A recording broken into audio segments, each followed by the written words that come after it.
Welcome back to Panther Sports Zone. My name is Khalid Gray. And I'm Kenneth Richardson. And Kenneth, it's amazing seeing you, back on the desk. Yes, I missed you. Be missing you, man. But we're going to go right into all the stuff we have for today. I mean, we have volleyball and their big triumph. We also have an amazing win from our very own football team. Yes. And we're going to get right into that and a little bit of that across the board after this. But take it away for us, Kenny. In an impressive performance on Sunday afternoon, the Lady Panthers swept Texas Southern to 3-0 in a victory in Houston, Texas. The Lady Panthers highlighted exceptional teamwork and skill, securing a significant league win that underscores their dominance this season. Each set was hard-fought, with 2 sets being scored 25-22 and the last set being scored 25-19. As Prairie View overcame Texas Southern resistance to claim the victory, leading the offensive effort was Janiyah Henderson, who topped the team with 8 kills, followed by Demaya Hill with 7 and Kylie Owens with 6. Owens was also demonstrating versatility, logging 8 digs with leading 2 service aces. Henderson's standout performance gave her a remarkable 67 hit percentage, anchoring the Lady Panthers' offensive momentum throughout the match. On the defensive side, Jada Coates was a force at the net, notching 5 blocks, while Anaya Sherwood and Aaliyah Levert each added 1. Leah Smalls led the back row with 16 digs, effectively disrupting Texas Southern's offense and supporting Prairie View's stronghold on each set. With their overall record at 14-15 and 11-3 on the SWAC, the Lady Panthers now look ahead to their next up-and-coming home matchup against the Arkansas Pine Bluff, November the 15th, eager to continue their win streak. Please go support your Lady Panthers.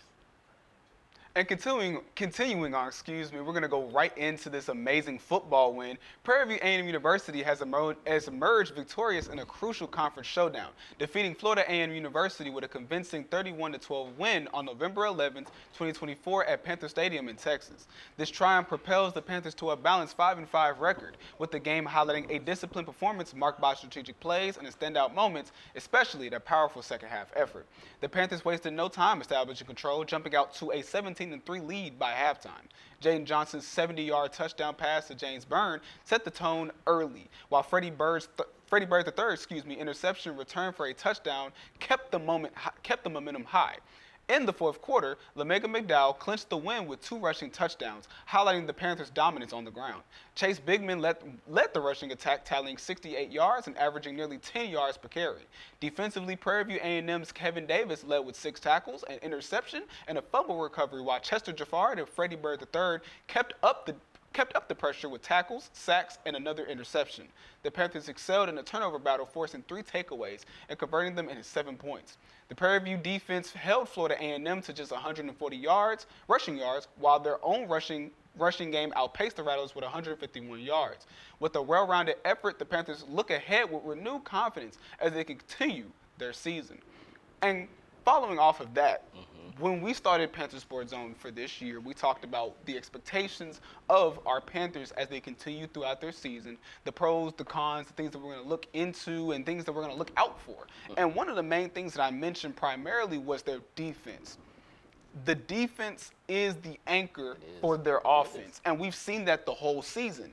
Once that defense anchors down and locks down that offense of the opposing team, I mean, it does wonders for what the offense can now do. You're taking away stress from your quarterbacks, your receivers, your running backs to make key plays when the key plays are being made on defense.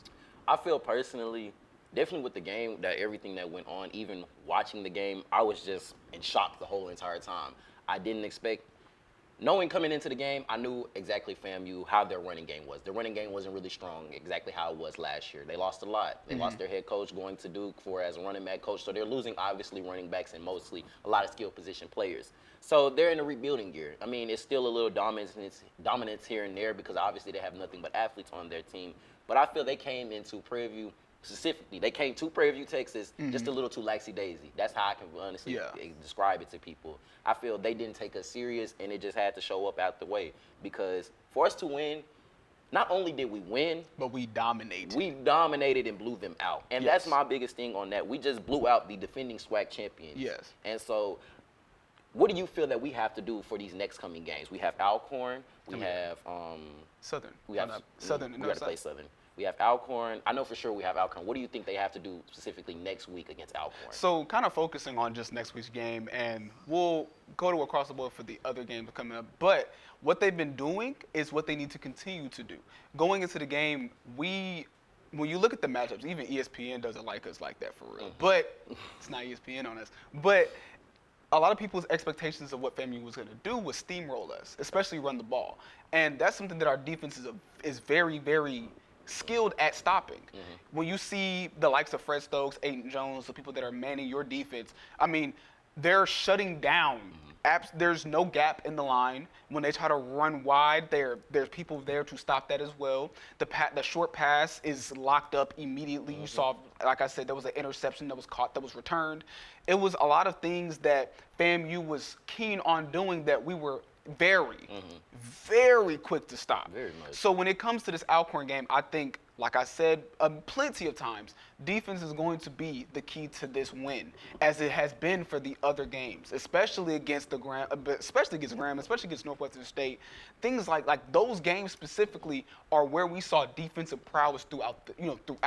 And I think something else that we have to mention too that was highly disregarded was the sheer amount of injuries that we saw out there, but also to kind of piggyback off the lackadaisical play that you saw from FAMU, they came out before the game even happened and were playing, I forgot what song it was, but they were talking about coming into our crib and just running. Walking your trap, take over your trap. Yes, that's what they were. I have a photo of them playing that song, and it was like, y'all don't want to take us seriously, so we're going to show you what happens when we don't take us seriously. I mean, I feel personally like that walking your trap, take over your trap stuff, like me growing up from who I am, like growing up around that time, that's what you always want to do. You want to come into the game thinking that like you're going to win, you're going to be the dominant force and factor over whatever you're going to happen. And I feel that's what they just came into. Jaden Johnson and James Burns, dog.